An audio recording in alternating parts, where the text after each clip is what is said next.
हमारे चैनल पर आपका स्वागत है। आज हम आपको शीतला माता की कथा सुनाते हैं। एक बार एक राजा के इकलौते पुत्र को शीतला चेचक निकली। उसी के राज्य में एक काछी पुत्र को भी शीतला निकली हुई थी। काछी परिवार बहुत गरीब था, पर भगवती का उपासक था। वह धार्मिक दृष्टि से जरूरी समझे जाने वाले सभी नियमों को बीमारी के दौरान भी भली भांति निभाता रहा। घर में साफ सफाई का विशेष ख्याल रखा जाता था। नियम से भगवती की पूजा होती थी। नमक खाने पर पाबंदी थी। सब्जी में न तो छौंक लगता था और न कोई वस्तु भुनी तली जाती थी। गरम वस्तु न वह स्वयं खाता, न शीतला वाले लड़के को देता था। ऐसा करने से उसका पुत्र शीघ्र ही ठीक हो गया। उधर जब से राजा के लड़के को शीतला का प्रकोप हुआ था, तब से उसने भगवती के मंडप में शतचंडी का पाठ शुरू करवा रखा था। रोज हवन व बलिदान होते थे। राजपुरोहित भी सदा भगवती के पूजन में निमग्न रहते। राजमहल में रोज कड़ाही चढ़ती, विविध प्रकार के गर्म स्वादिष्ट भोजन बनते। सब्जी के साथ कई प्रकार के मांस भी पकते थे। इसका परिणाम ये होता कि उन लजीज भोजनों की गंध से राजकुमार का मन मचल उठता। वह भोजन के लिए जिद करता। एक तो राजपुत्र और दूसरे इकलौता, इस कारण उसकी अनुचित जिद भी पूरी कर दी जाती। इस पर शीतला का कोप घटने के बजाय बढ़ने लगा। शीतला के साथ साथ उसे बड़े बड़े फोड़े भी निकलने लगे, जिनमें खुजली व जलन अधिक होती थी।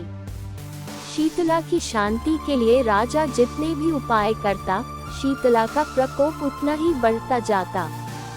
क्योंकि अज्ञानतावश राजा के यहाँ सभी कार्य उल्टे हो रहे थे, इससे राजा और अधिक परेशान हो उठा।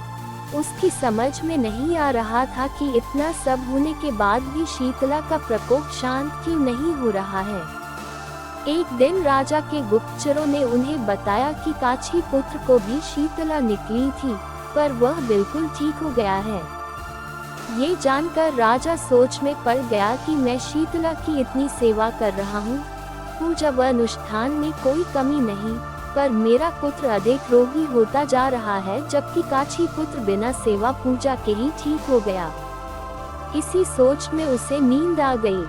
श्वेत वस्त्र धारिणी भगवती ने उसे स्वप्न में दर्शन देकर कहा, हे राजन, मैं तुम्हारी सेवा अर्चना से प्रसन्न हूँ, इसीलिए आज भी तुम्हारा पुत्र जीवित है।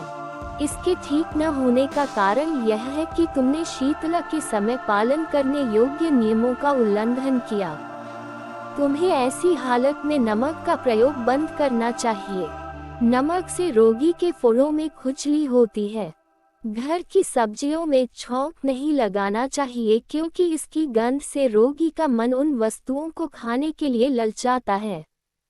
रोगी का किसी के पास आना जाना मना है, क्योंकि यह रोग औरों को भी होने का भय रहता है।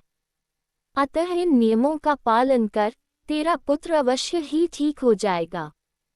विधि समझाकर देवी अंतर ध्यान हो गईं। प्रातः से ही राजा ने देवी की आज्ञानुसार सभी कार्यों की व्यवस्था कर दी।